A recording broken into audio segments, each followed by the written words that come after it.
Hello, hello, hello. Welcome to this live.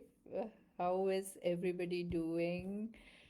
Just wanted to welcome everybody, and I just have a very small topic to discuss today for this live. And the question which came to me was like when your teenager has a boyfriend or girlfriend, and you want, and they're sharing with you, or if you're going to react, then maybe they're not sharing with you. But if you know your teenager has a boyfriend or girlfriend and they're very young, like they're just 13, 14, 15, or whatever the age you can think of it, like which your teenager is at, and now you know that they have a boyfriend or they have a girlfriend.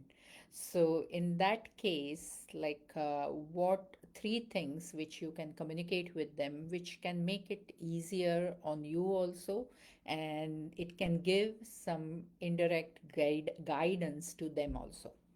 So, is this topic something which you may be thinking? Because I hear this from a lot of people, like who are the moms of teenager, and what happens is until age 12, 11, 12, almost like they are under your umbrella.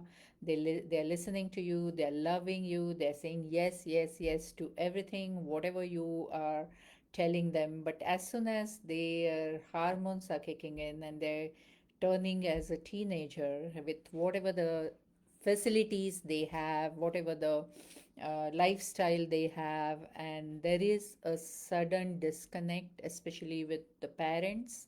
And sometimes they withdraw, sometimes they're not at all talking with you, sometimes they are not sharing, they are not liking what you are buying for them. They feel everything like a force, like you're forcing them to go for the activities, and they are actually feeling a lot of pressure, but they are not able to express it. So the tendency becomes they just withdraw. And on top of it, like there is the attraction to the uh, opposite sex, or attraction towards, because of the hormonal changes, like having a girlfriend or a boyfriend. And they really like somebody, they want to talk to somebody, they want somebody to recognize them, they want to actually hear just the yes actually. And in that case, as a parent, like what you can communicate. So I'm just going to say very simple things. It's again, teen parenting itself is a big topic. And what happens is, as we raise our kids and we are very intelligent, very successful in whatever we are doing, so we really don't think any need of like having any kind of a coaching or training or learning related to how to raise the kids. For that matter, we just take the education and training for our professional life. We do at least minimum 15, 18, 20 years of studies to become professional in our career, whatever our career is. And that is serving us to give us money and the lifestyle and whatever we could do right now. And we spend almost 15, 20 years for that or more than that. And when it comes to relationship, we just marry, but we have no training on marriage, on relationship. When it comes to parenting, we just have kids. So the kids are growing from that little kids to the teenager to the young adult, and we don't seem like we just manage them with our whatever the experience is there. We don't take any training, or we don't take any coaching, or if any challenge we face, we do not even take any help, or we do not learn anything. Same thing with our money also. Sometimes like we just earn and spend, but we never learn about how we can manage it well. Same thing with our health. Health is one of the thing I feel like people at least pay some attention, because at least they learn something, like maybe they go for some yoga classes or maybe go for some um, gym or personal trainer kind of a thing. At least it is known of, like, a lot of people doing it. But again, the percentage is very low for the health also, because again, you feel that everything is available on internet, everything is available on YouTube and Google and everywhere. So what is the need for hiring a coach? What is the need of learning something? What is the need of buying a book, like, related to that topic? And we become, maybe I would say, overconfident, and we just keep doing whatever we want to do. And we learn with the experiences, we learn with the mistakes, sometimes we learn with other people mistake, and, like, something which we can actually uh, make it happen strategically and in the shortest possible time. We ourselves postpone it.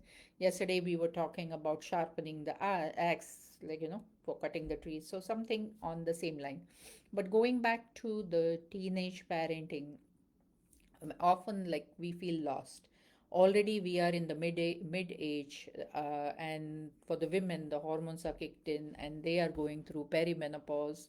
The guys also, their hormones are changing, the status in the family is changing, like the relation, financial situations, the relationships, like sometimes it is good, sometimes it is not so good. And then the teenagers are, they are like going to college and school and college and all, and that is another thing which comes on the plate as a parent for you. So over here, like, what all the three things which you would want to, or you can think of sharing with your teenager?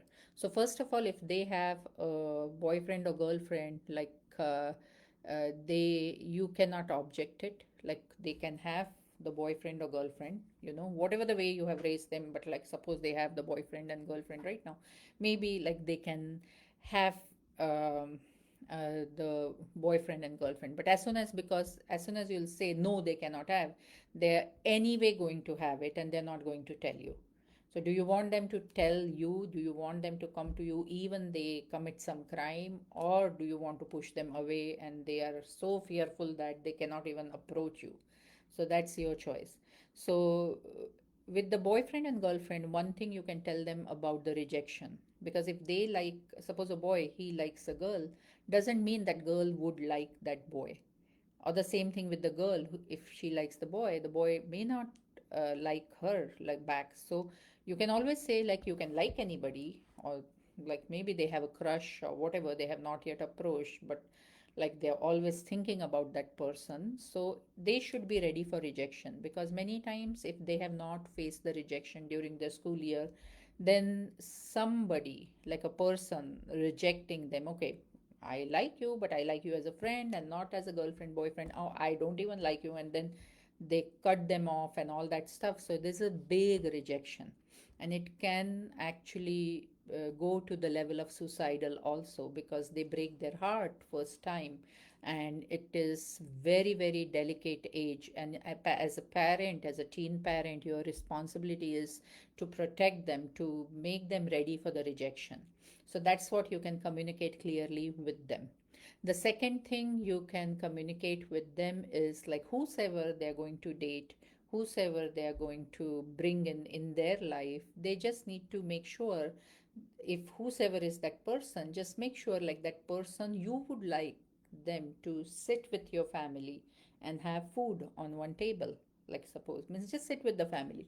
So it is like a kind of like they this is just the guidance for them. So they're looking for somebody who is like, what you, okay, my mom is saying that, okay, she'll accept like my date, but like she's just saying, like, okay, the person should be able to sit with the family, eat with the family. So that kind of person, if possible, like, like, if you can look for that kind of a person, where like automatically, like, a family fit or respect or those kind of things, and they know, like, in their family what kind of person can fit in.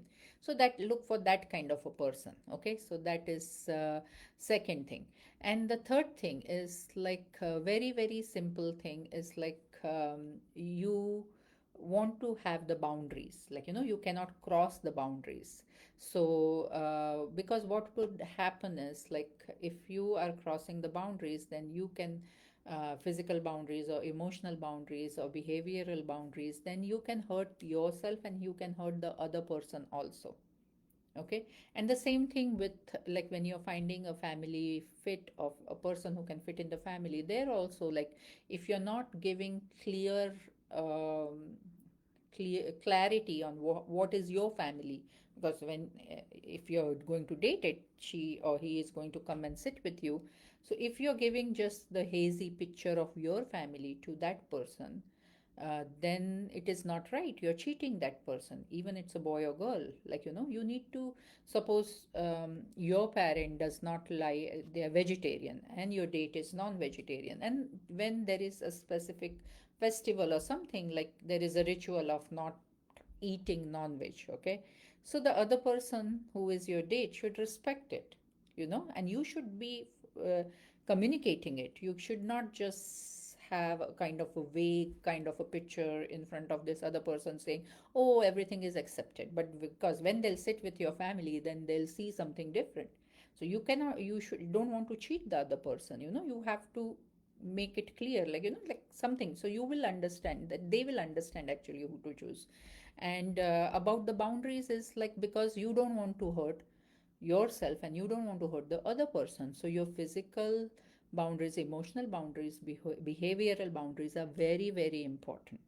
Okay. So you can do whatever, but you cannot cross the limit. And you can be as open in talking about it as you can, because it is like they cannot bring the disgrace to the family. In the simple words, like, you do whatever, but you cannot bring disgrace to this family. So take care of these three things, and then, like, like, we are open, like, you can talk with us, and whatever it is there, it is just for the protection of themselves also, for not bringing the disgrace to the family, and protection for the other person also, themselves also, for the family also, but mainly for them and the other person, you know so these the world is so much changing, so, like, we cannot really be in the world where you would say, like, your son or daughter will not have a date. They cannot start dating until certain age. They cannot be having any kind of a relationships, like, until certain age, because they are exposed to so much, they are watching so much, they are listening so much, and they have so much pressure, which is at school also they have so much pressure. And they need to perform in that pressure. Even their family background and the home environment is different. They really need to find a match where they are most of the time they are spending with, so they need to fit in there.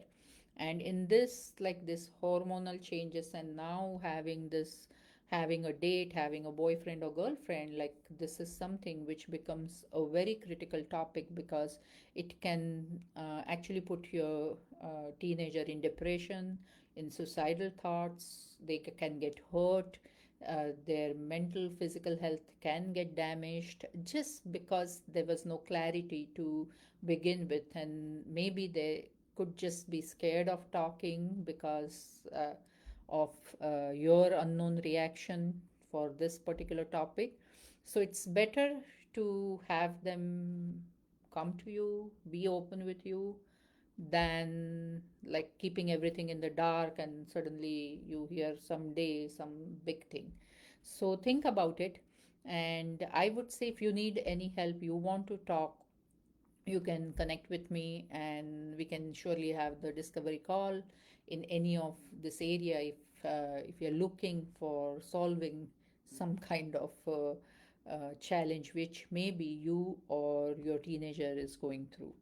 So, with that, I am ending this live.